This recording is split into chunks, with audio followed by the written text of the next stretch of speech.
The topic, Whither sinusitis.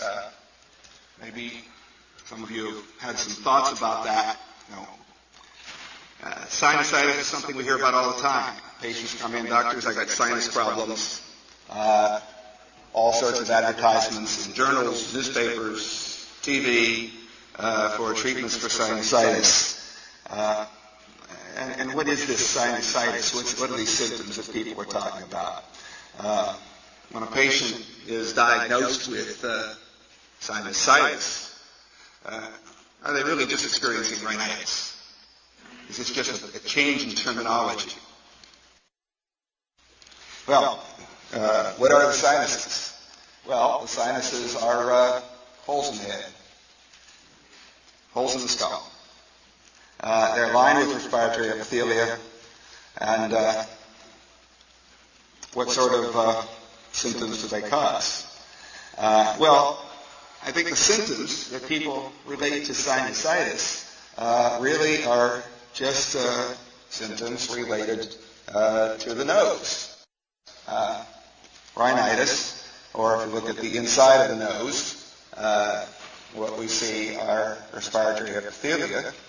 These sinuses are connected to the nose, to the nasal cavity, by very tiny little holes. And so when someone has a runny nose or postnasal drainage, often they say, well, I got sinus problems, but actually it's very difficult for stuff in the sinuses to drain in either direction. So I think what we're talking largely about is rhinitis. Now, what is rhinitis? It's inflammation, engorgement, or excessive secretions from the nasal mucous membrane. And what are the symptoms of rhinitis? Increased nasal fluid of varying colors and consistency. Rhinorrhea is the medical term for it. Stuffiness, blockage, increased nasal airway resistance. As those tissues get engorged, they obstruct nasal airflow. And of course, it may be accompanied by nasal itching and or sneezing. And what's sinusitis? Well, the definition is swelling of the sinus mucous membrane or exudate into the sinuses. Into the sinuses. Not out the nose or down the throat, but into the sinuses, into the holes in the head. So, the question I'm proposing are symptoms commonly attributed to sinusitis by patients, reinforced often by physicians and TV advertisements, really just symptoms of rhinitis. Let's look at some radiologic imaging of children with a cold, something you see all the time. This is from pediatrics a couple of years ago. They did MRIs in 60 children with acute respiratory infection for a mean of 6.5 days. 6.5 days. They have a cold, something everyone gets over and over again. And what you see with a cold is, of course, congested turbinates, rhinitis. 12% of children get that. But you also see minor degrees of mucosal thickening in the various sinuses. 20% of children get that. And major mucosal changes, filling of the sinuses with opaque, radiologically opaque fluid, occur in 68%. So, every child who gets a cold gets sinusitis based on the definition of sinusitis. But the symptoms are that of rhinitis. So 28 of 41 with major mucosal changes came for repeat MRI 2 weeks later. None of them had antibiotics. Of the 26, 9 fully recovered. Clinically, 9 continued to have some degree of respiratory symptoms. And we know that children with a cold can have symptoms for well over 10 days. In fact, 35% of children have symptoms for over 10 days in another study. And 8 had gotten a new respiratory infection. And since 15% of children get 12 or more colds per year, that's not too unlikely that a child's going to get another cold shortly after first one. And all MRIs improved, although 69% of the 26 still had major mucosal changes, well after the cold is starting to go away. And there was no correlation whatsoever between symptoms and the MRI scores. None. No correlation. Symptoms of rhinitis, the sinusitis is there if you look for it, but that's not what's causing symptoms. Now, what about green snot? This gets everyone excited. You know, my child's got green snot, doctor. He must have an infection. He's got to get an antibiotic. Could also call it just mucopurulent rhinitis. Okay. Well, let's look at the clinical course of a viral upper respiratory infection. And this is from a very nice review that was in a supplement to Pediatrics back in 1998. And the supplement was entitled Judicious Use of Antibiotics for Respiratory Infections in Children. And I think everyone ought to read that. Very, very good studies. Very good review. And although viral upper respiratory infections commonly run their course in 2 to 7 days, nasal discharge persists for more than 2 weeks in 35% of them. And that's part of the course of a normal cold. And after 1 to 3 days, the initial clear nasal discharge typically becomes thicker, colored, and contains desquamated epithelial cells, neutrophils, and bacteria that colonize the upper respiratory tract. That is, it's mucopurulent. So, the color is because of the degeneration of neutrophils. That's what makes it green and yucky. And there is bacteria there because we got normal bacteria in the upper respiratory tract. But study after study shows that the course is little or not minimally or not at all altered by antibiotics. I'll show you some of the data on that. So what are some of the questions regarding sinusitis? Well, first question, are radiological abnormalities of the sinuses predictably associated with symptoms? Are symptoms attributed to sinusitis related to inflammation of the sinus mucosa, which occurs, of course? And should radiologic abnormalities of the sinuses be treated? And the next logical question is, should sinuses be radiologically imaged? So let's address some of those questions. Clinical findings attributed to sinusitis, and these are some of the things that you see in advertisements and even in some articles. Localized pain over the sinuses, headaches, colored nasal drainage, green snot, neutrophils seen in the nasal smear, and sinus CT showing thickened mucosal fluid. So these are the things that are often attributed to sinusitis. And let's look at some of these. And let's look at some of the evidence regarding this. Now, how about localized pain over the sinuses? Here's presumed sinus-induced pain, and looking at a study correlating that with sinus CTs. And this was published in the Annals of Allergy, Asthma, and Immunology about 3 years ago. 163 patients referred by ENT physicians for sinus CT because of facial pain or headache. And what they found was no relationship between symptoms and CT. There was a mean of 5.5 sites of facial pain or head pain when there was an abnormal CT. And there was a mean of 5.9 sites of facial or head pain when there was a normal CT. So there was no correlation at all between what people had been calling sinus pain and the radiologic imaging of the sinuses.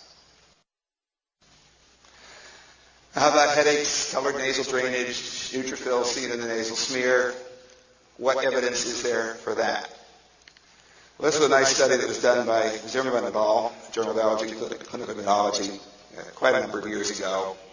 And they had 138 children with asthma of varying severity, and there's a lot of talk about the role of sinusitis making asthma worse, and that was one of the things they wanted to look at. And they looked at whether or not findings were present or absent, and how that related to the percent of patients with sinusitis by X-ray. Headache, about 30% of patients with headache had abnormal sinus x-rays.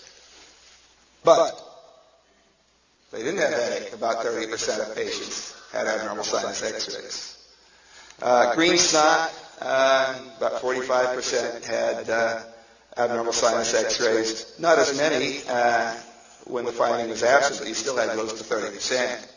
So it certainly was not a distinguishing characteristic. These are probably just kids who had colds. And if you put together headache and green snot together, it doesn't make any difference. If you look at neutrophils in the smear, again, the nasal smear, no difference.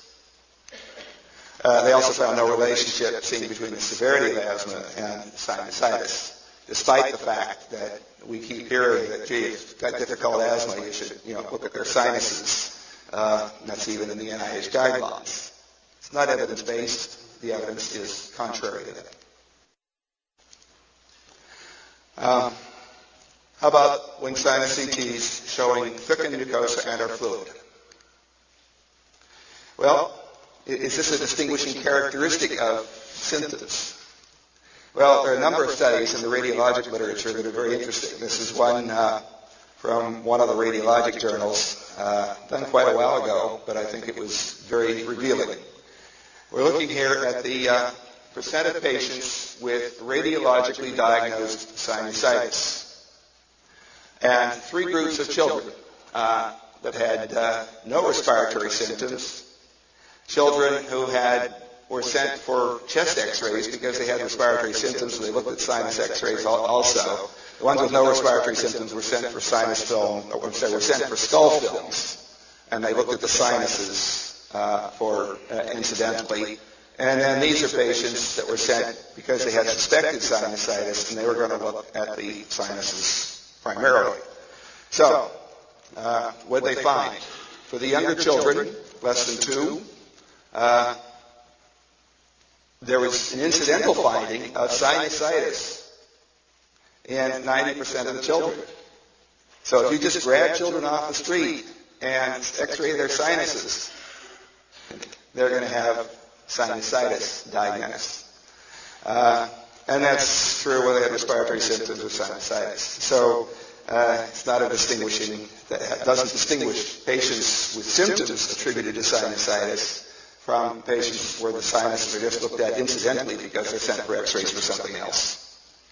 2 to 6 years old, well, it's a little less often, and actually, interestingly, the children who suspected of sinusitis had a lower frequency of radiologically diagnosed sinusitis than those sent for chest x-rays or skull films for other reasons.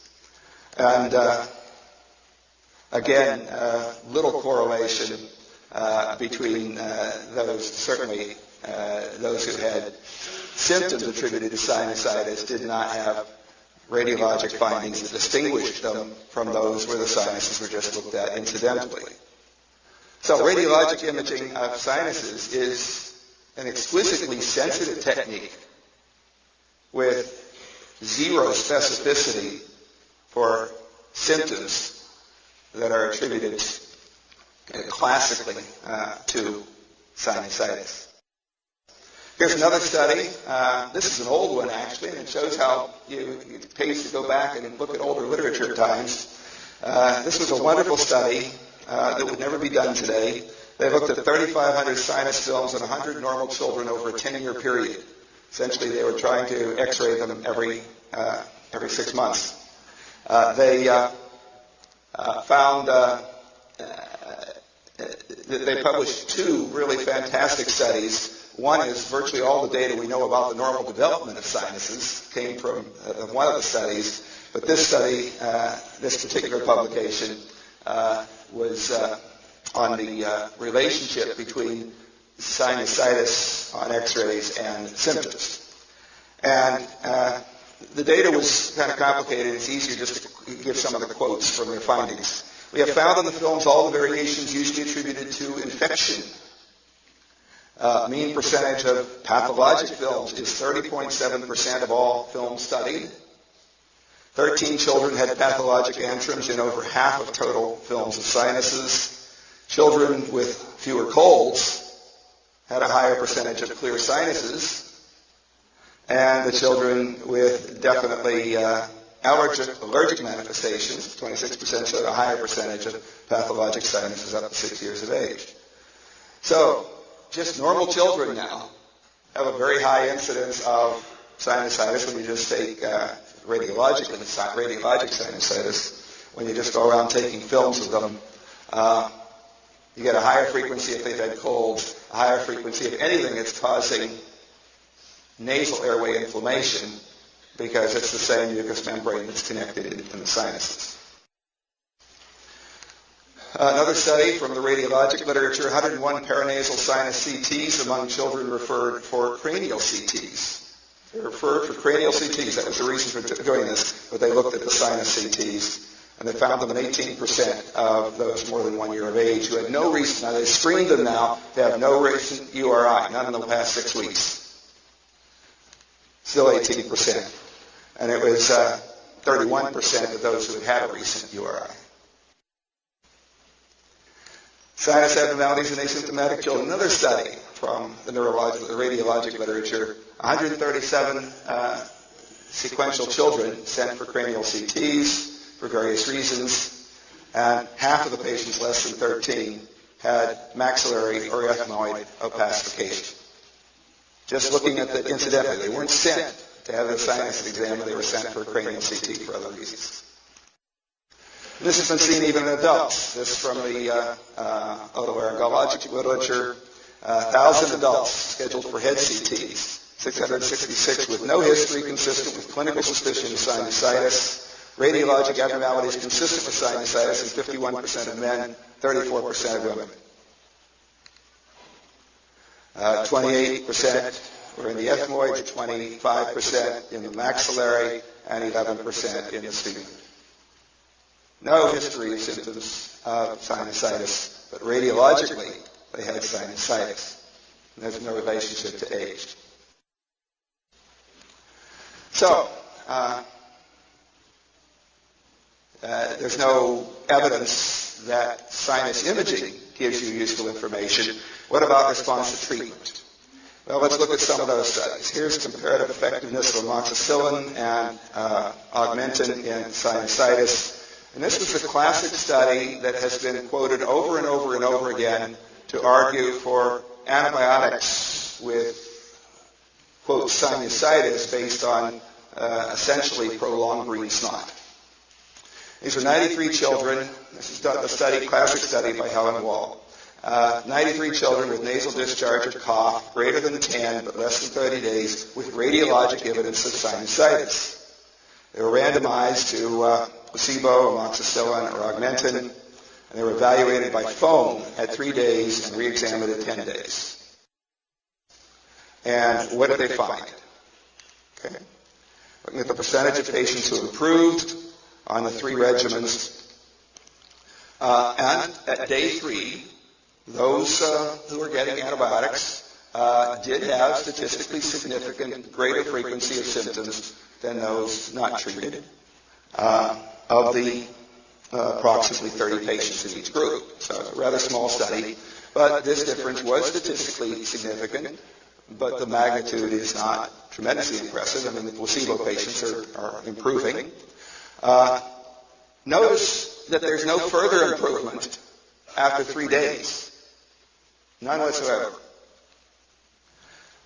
There is a little further improvement in the placebo, and the difference here was still statistically significant, but less so. And you're talking about a rather small difference between those placebo-treated and those real-treated. But nonetheless, this study has been used as an argument for children who meet those criteria being called sinusitis and being treated with antibiotics. In fact, there was an interesting study that was done in adults. It was published in JAMA, saying, well, since Dr. Wald found that you got all your benefit within 3 days for sinusitis, why treat longer than that? And so they did a study, 3 versus 10 days of trimethoprim sulfa, 80 adults with nasal discharge less than a month, and radiologically proved maxillary sinusitis. They randomized them to 3 and 10 days. trimethoprim sulfa. They got a telephone evaluation at day 7, re-examined at day 14, and they found 70% improved in both groups and at the same rate, and 65 and 85% improved radiologically in 3 and 10-day treatment group. So they found that those treated for 3 days got better just as much as those treated in 10 days. They did not have a placebo group here, so we don't know what a placebo group would have done. But clearly, both from the original study and from this study, there doesn't seem to be any rationale for treating more than 3 days if you're going to treat what's called sinusitis based on these symptoms of prolonged rhinitis. But let's look at some other studies. This is a study that questions subacute sinusitis, are antimicrobials necessary? This is from the Journal of Allergy and Clinical Immunology. 123 children with mucoid drainage and or cough greater than 3 weeks but less than 3 months with radiologic evidence of sinusitis. Random assignment to amoxicillin, augmentin, trimethoprim sulfa, or no antibiotics. 4 arms to the study.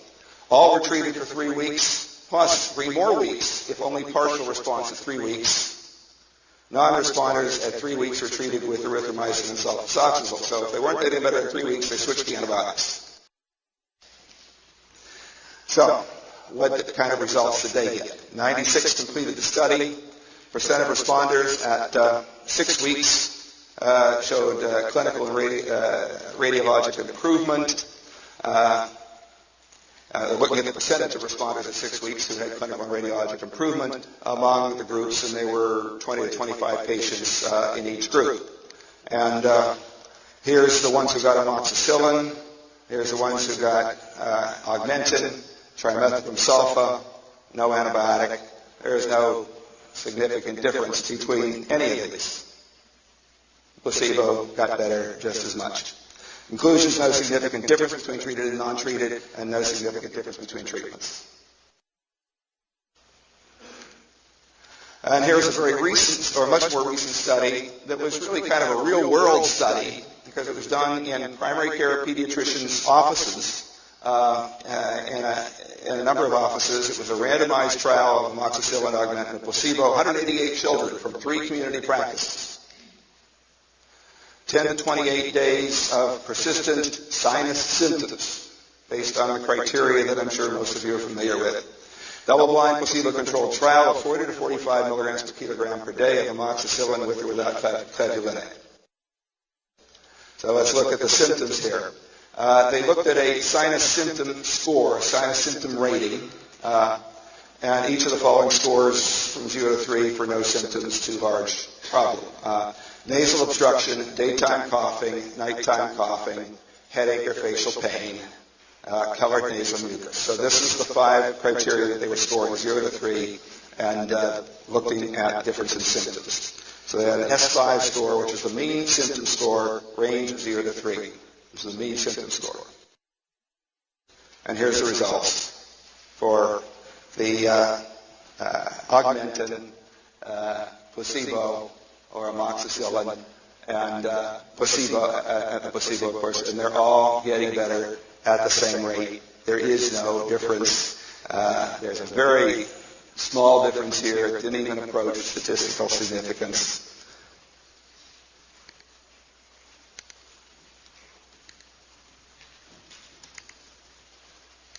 There we go.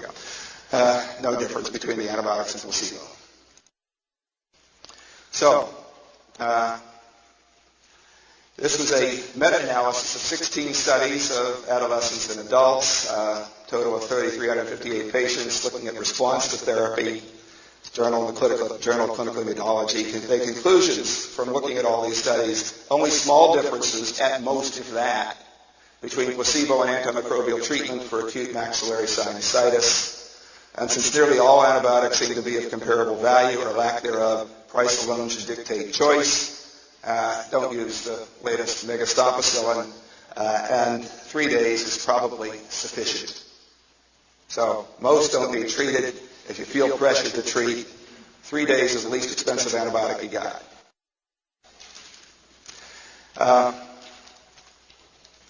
There is an interesting study just looking at rhinitis. They didn't pretend to call this sinusitis. They looked at the effects of antibiotic treatment in the subset of common cold patients with H. influenza, Moraxella catarrhalis, and strep pneumonia in the nasopharyngeal secretions. This was in Lancet in 1996. It was a randomized, double-blind, placebo-controlled trial in 300 patients with a cold, ages 16 to 64, with a nasopharyngeal culture.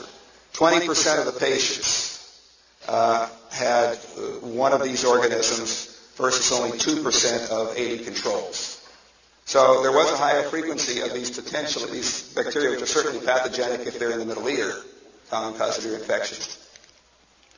The culture-negative patients, which is 80% of the patients now who had a cold, had no antibiotic effect and similar duration of symptoms to culture-positive. So there was no difference in the symptoms between the culture-positive and culture-negative patients. And the culture-negative patients had no effect on antibiotics. There were GI symptoms in 23 patients of antibiotic treated versus 5% of placebo treated. So there were adverse effects from antibiotics. The culture-positive patients, which is only 58 of the 300 patients, had statistically significant antibiotic effect. So here's the results of the antibiotic effect. There was a higher incidence of cures in those who got the antibiotic, worse symptoms in those who got the placebo. So there was an antibiotic effect for the common cold to a modest degree in a minority of the patients that were not distinguishable from the vast majority who did not have this bacteria. They concluded in this study, and by the way, all the patients got better anyway, so it's just a matter of that small number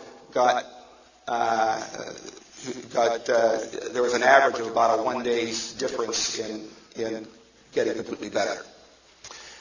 Their conclusion was routine use of the antibiotics for the common cold had the adverse effects outweighed any degree of clinical benefit you might get for the very small minority who had a statistically significant but not terribly clinically important effect because everyone recovered eventually anyway. Now what about severe sinus pain? And here we're talking about the chandelier sign. You touch it and wham, they're hanging from the chandelier. Not talking about going like this, yeah, doc, that hurts a little bit. That's not what we're talking about.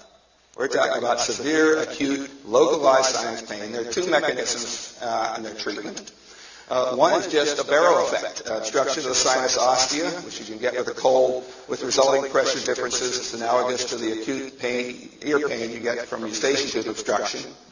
And people get this if they go diving when they got a cold, if they're coming down from an airplane when they got a cold, pressure changes. It hurts, but it's not infection. It's a barrow trauma, barrow effect. You can treat that with decongestants. There is a real pyogenic infection of the sinus, which is essentially a true abscess of the sinus with fever, severe localized pain, exquisite tenderness over the sinus if it's maxillary or frontal. This does require antibiotics. However, it's a very, very uncommon compared with all of the clinical diagnoses of sinusitis made in practice. So, conclusions regarding diagnosis. Sinusitis is common in children, almost universal after a viral respiratory infection. It's associated with all airway inflammatory diseases. Radiologic imaging identifies sinusitis, but doesn't correlate with patients with clinical symptoms. And the symptoms attributed to sinusitis are most commonly symptoms of rhinitis. So recommendations for treatment: don't treat radiologic findings of sinusitis. Limit sinus imaging, and certainly don't send them for surgery. Limit sinus imaging to the identification of anatomic abnormalities. Someone with nasal polyps, you want to see if it's eroding bone. Antibiotic treatment for acute purulent sinusitis manifested by fever with severe localized pain and severe localized tenderness, a rare clinical problem. That justifies antibiotics. I've seen that on rare occasions. Don't justify antibiotics for colds by calling green snot sinusitis. And if antibiotics are used for rhinitis, benefit is less common than side effects, and no data support more than 3 days of trimethoprim sulfa or augmented. Thank you.